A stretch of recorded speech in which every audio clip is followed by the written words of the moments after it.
My choice of number one, I must confess, is a generation thing. You can debate it with me all you want, but just imagine, you're a young man, 22 years old.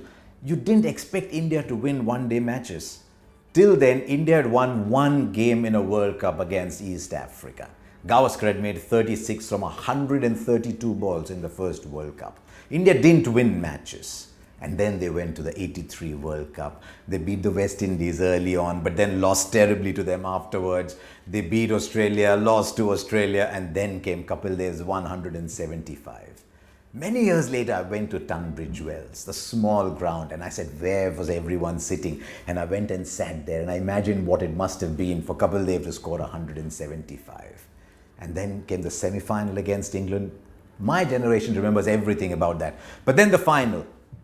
India only make 183. They stumble their way through to 183. As it turns out, Shrikant's 37 is the highest score of the match, but we were not to know it then.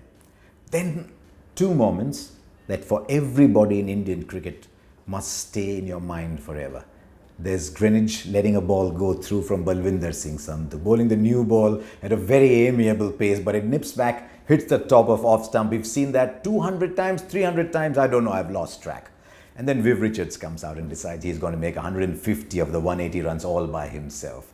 Madan Lal pleads for one more over from Kapil Dev, and Kapil looks at him and says, "Kar le."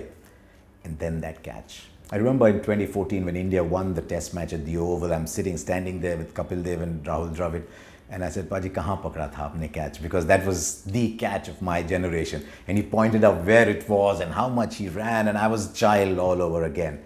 And then wicket after wicket after wicket, and slowly we're all sitting and saying, don't tell me it's going to happen, don't tell me it's going to happen. And India win, and it was just unimaginable for my generation that India should win the World Cup.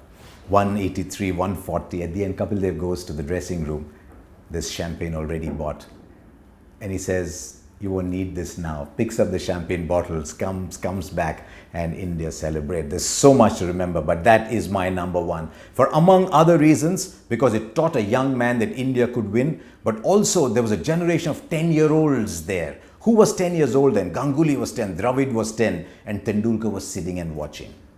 And I must let you into the secret. It was the first time I saw a game on colour TV. I walked 20 minutes to a friend's house, and it was worth every minute of that.